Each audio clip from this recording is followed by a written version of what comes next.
So in this video, we talk about writing equations of lines. Graph paper could be handy. It doesn't have to be handy, though. Your choice on that. You're probably familiar with two forms of equations of lines. They're both in y equals form, the slope-intercept form, y equals mx plus b, and the slope or the point-slope form. Maybe you've also seen that written like y minus y1 equals m times x minus x1. We basically have the same form. I'm just saying that my point h comma k, instead of using x1, y1, we tend to use h comma k as a special point that means has a certain relevance to the equation that we're given. Two other things to remember: that slopes of parallel lines are equal, and the slopes of perpendicular lines are opposite, or sometimes called negative reciprocals. So some good things to know. So let's just jump right in. We'll warm up a little bit first. We'll do our mathematical stretches. Don't pull a hamstring here. We want to know the slope of the line that's perpendicular to the line 4y equals 5x minus 7.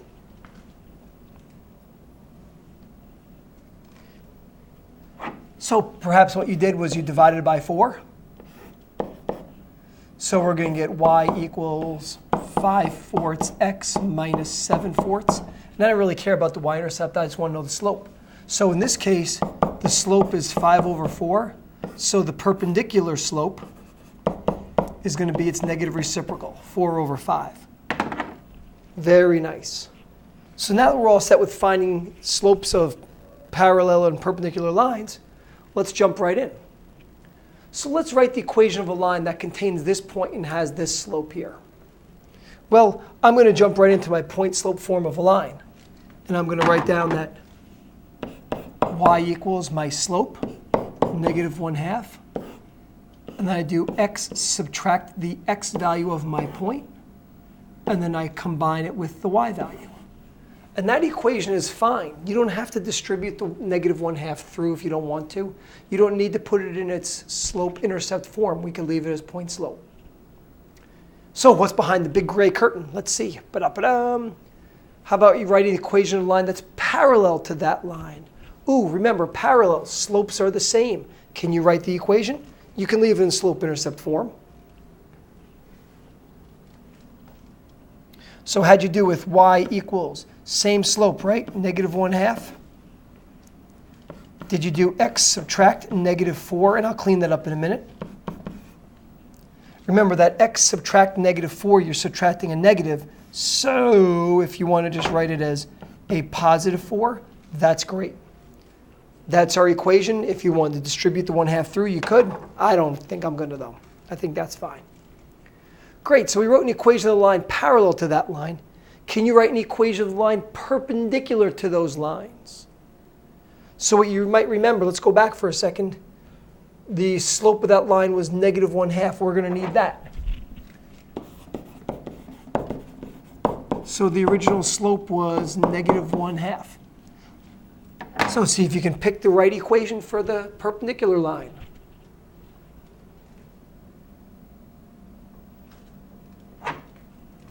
So let's see, we know perpendicular lines have opposite reciprocal slopes. So I'm going to take the -1/2, take its reciprocal, change the sign, and get 2. Is it okay that the perpendicular slope is 2/1? And I'll just write it as 2. We'll do our x plus 4 also. Plus 6. And again, remember that x plus 4 is really x minus -4. That's what's in there. So we're doing all right, writing equations of lines perpendicular and parallel to given lines. Fantastic. We love this stuff. When do we take a quiz on it? Coming up this week, next week. So let's see. What if we write the equation of this line parallel to the given line passing through that point? See if you can play with that for a moment. Yes, so what you notice here is that this line 3x minus 5y equals 13. If we can solve for y equals to find the slope. So we'll subtract 3x from both sides. Let's see, we get -5y equals -3x plus 13. Again, I'm only looking for the slope, so I don't really care about the y-intercept.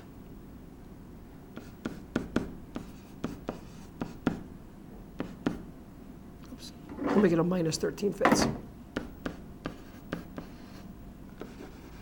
So the slope of this line then is 3 over 5. That's looking good. Now, what do we want? We want the equation line parallel to it. So we found the slope. Here we go. Y equals 3/5 x minus -2, which becomes x plus 2. Subtract 4. We are good there. And just a little something that you noticed. I just want to go back to this here for a second. So this form of a line is called the standard form. Here's a little something for you. I'm always looking to try to give you some mathematical nuggets here and there. Here's one. So if you notice, standard form, we sometimes write it as ax plus by equals c.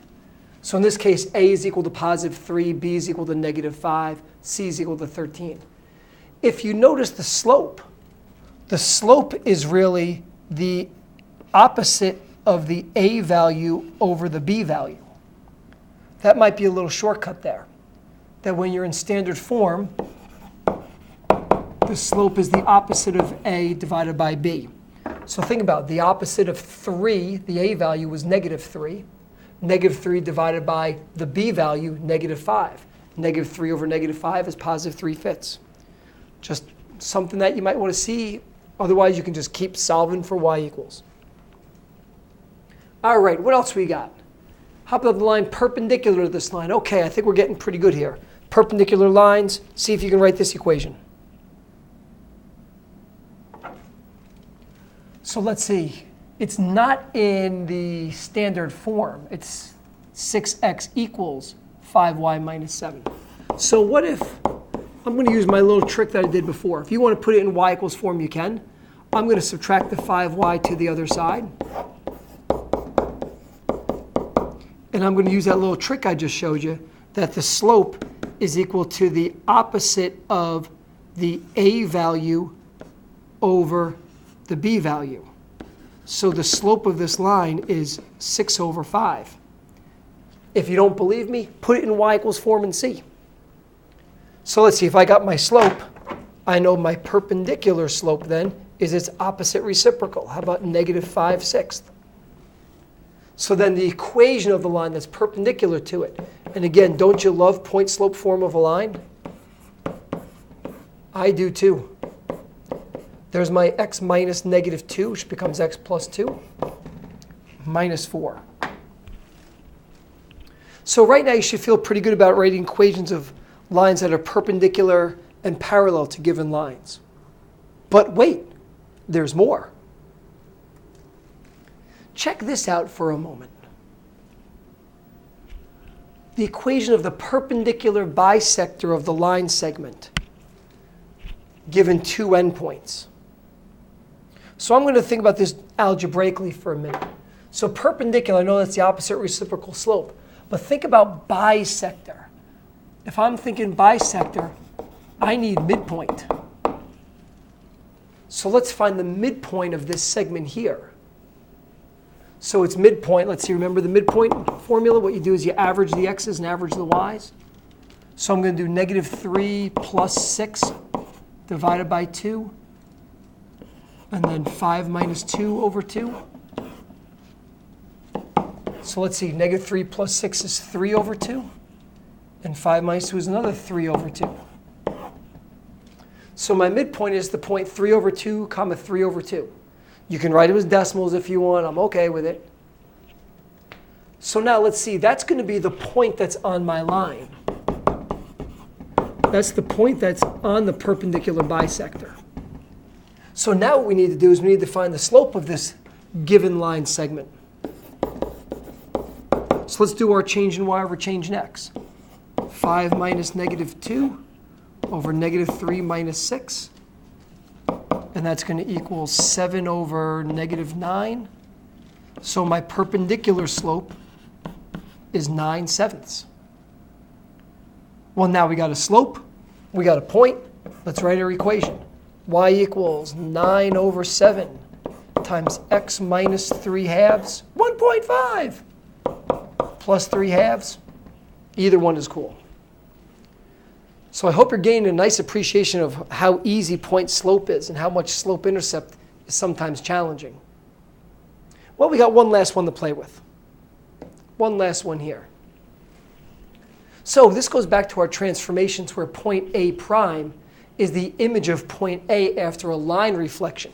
Could you find the equation of the line that are reflected over?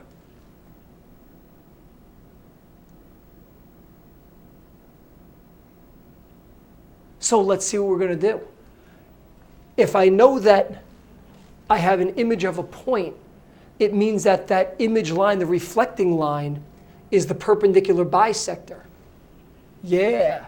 So the reflection line